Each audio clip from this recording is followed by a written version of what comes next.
ആ സാഹചര്യത്തിൽ ഒരിക്കലും ഈ സീനിയർ ആയിട്ടുള്ള സ്വഭാവത്തിലുള്ള ശിഷ്യ സമൂഹത്തിൽ നിന്ന് അനുസരണ എന്ന് പറയുന്ന ഒരു സംഭവമേ ഉണ്ടാകാൻ സാധ്യതയില്ല. കാര്യം ഗുരു സൂക്ഷ്മത്തിൽ നിന്ന് കൊടുക്കുന്ന അറിയിപ്പ്, ഗുരു സ്ഥൂലത്തിലുണ്ടായിരുന്നപ്പോൾ അനുസരിക്കാത്ത ആളുകളാണോ ഗുരു സൂക്ഷ്മത്തിലുള്ളപ്പോൾ കിട്ടുന്ന വാക്കുകളെ അനുസരിക്കുന്നത്?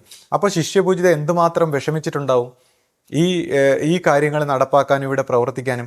പിന്നീട് അങ്ങനെ ഒരു സാഹചര്യത്തിൽ പിന്നെ അവസ്ഥാപൂർത്തീകരണം സംഭവിക്കുന്നതും അവസ്ഥാപൂർത്തീകരണത്തിന് ശേഷം ഇത് അനുസരിക്കാനും എന്നുള്ള രീതിയിലാണ്. ഈ ഭരിക്കാൻ എന്നുള്ളതിനേക്കാൾ കൂടുതൽ ഒരു ശിഷ്യനെ, ഈ പഴയ ആൾക്കാരെ എല്ലാം മാറ്റി നിർത്തിയിട്ട് പുതിയൊരാളെ, അത് ഗുരു നിർദ്ദേശപ്രകാരം തിരഞ്ഞെടുത്തത് പോലും അനുസരിക്കാൻ അദ്ദേഹം ആദ്യം അനുസരിക്കണം, അതിനുശേഷം അനുസരിപ്പിക്കണം.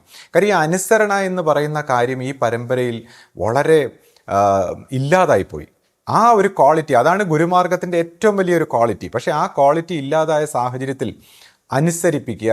അപ്പോൾ നമ്മൾ ആദ്യം പറഞ്ഞു വന്ന എന്താണ്, നമ്മുടെ ഈ പ്രശ്നങ്ങളെക്കുറിച്ച് പറയുമ്പോൾ അതിൻ്റെ സൊല്യൂഷൻ പറഞ്ഞു വരുമ്പോൾ ദൈവികമായ ഒരു ധർമ്മം അല്ലെങ്കിൽ ദൈവികമായ ഒരു കാര്യം ഈ സൃഷ്ടിക്രമത്തിൽ നിന്ന് മറഞ്ഞു പോകട്ടെ എന്നുള്ള രീതിയിൽ ഒരു അധപ്പതനം വന്നെന്നും അത് കാരണം ഹ്യൂമാനിറ്റി, മനുഷ്യരാശി മൊത്തം സഫർ ചെയ്യണം പല രീതിയിൽ, അധർമ്മം കൊണ്ടും കർമ്മദോഷം കൊണ്ടും കർമ്മഗതികളും തെറ്റും ശരിയും എല്ലാം കലർന്ന് മനുഷ്യരാശി മൊത്തം സ്ട്രഗിൾ ചെയ്യണം. രോഗങ്ങളും പ്രശ്നങ്ങളും പ്രകൃതിക്ഷോഭങ്ങളും യുദ്ധങ്ങളും എല്ലാം കൊണ്ട് മനുഷ്യരാശി തന്നെ കാലാകാലങ്ങളായി സ്ട്രഗിൾ ചെയ്യണം. ഇപ്പോൾ ഇനി വരാൻ പോകുന്ന ആപത്ത് വളരെ വലുതാണെന്നാണ് ഗുരുക്കന്മാരെല്ലാം പ്രഡിക്റ്റ് ചെയ്തിട്ടുള്ളത്. അപ്പോൾ അത് മാറണമെങ്കിൽ പരമശാന്തിയായിട്ടുള്ള ദൈവികമായിട്ടുള്ള ആ സത്യത്തിൻ്റെ വെളിച്ചം ഈ മനുഷ്യരാശിയിലേക്ക്, മനുഷ്യൻ്റെ കോൺഷ്യസ്നെസ്സിലേക്ക് പകർന്ന് ഈ അന്തരീക്ഷത്തെ ശാന്തമാക്കണമെന്നാണ് പറയുന്നത്. അപ്പോൾ ഈ ദൈവത്തിൻ്റെ വെളിച്ചം മറഞ്ഞു പോകുമ്പോൾ മനുഷ്യരാശി എങ്ങനെ സ്ട്രഗിൾ ചെയ്യുന്നോ അതുപോലെ തന്നെ ഒരു ഗുരുമാർഗത്തിൽ ഗുരുവിൻ്റെ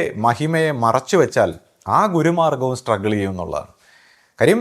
ദൈവികമായ ഒരു ധർമ്മത്തെ മറച്ചു വെച്ചപ്പോൾ ഈ മനുഷ്യരാശി മൊത്തം സ്ട്രഗിൾ ചെയ്യുന്നെങ്കിൽ ഗുരുമാർഗത്തിൽ വന്നിട്ട് ഗുരുവിൻ്റെ മഹിമയെ മറച്ചു വെച്ചാൽ അല്ലെങ്കിൽ ഗുരുവിൻ്റെ മഹിമയെ ഒളിപ്പിച്ചു വെച്ചാൽ ആ പരമ്പരയ്ക്ക് എന്തായിരിക്കും അതിൽ നിന്ന് ഉയർച്ച ഉണ്ടാകാൻ പോകുന്നത്?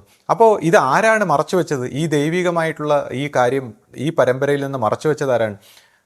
പഴയ ശിഷ്യ സമൂഹം. അതായത് ഗുരു ശരീരത്തിലുണ്ടായിരുന്നപ്പോൾ ഗുരുവിനെ പോലും അനുസരിക്കാതിരുന്ന പല കാര്യങ്ങളിലും, ചില കാര്യങ്ങളിലൊക്കെ പേരിന് മേമ്പൊടിയായിട്ടൊക്കെ അനുസരിച്ചെങ്കിലും പ്രധാനപ്പെട്ട പല തലങ്ങളിലും അനുസരിക്കാതിരുന്ന, അനുസരണാ സ്വഭാവം പ്രകടിപ്പിക്കാതിരുന്ന ആ ശിഷ്യ സമൂഹത്തിലെ സീനിയറായിട്ടുള്ള നമ്മുടെ ശിഷ്യ സമൂഹത്തിലും സീനിയറായിട്ടുള്ള നമ്മുടെ സ്കോളേഴ്സിൽ നിന്നും എല്ലാം കുറച്ച് സംശയങ്ങളുണ്ടായി. അവരുടെ ബുദ്ധി കൊണ്ടുള്ള ചില പ്രവൃത്തികളെ, അല്ലെങ്കിൽ അതിനെക്കുറിച്ച് ഞാൻ പറയാം. അപ്പോൾ ചില കാര്യങ്ങളെല്ലാം ഒബ്സർവ് ചെയ്തിട്ട് അവർ ചില അനുസരണയില്ലായ്മ കാണിച്ചു, അവർ സംശയം ഉണ്ടാക്കി,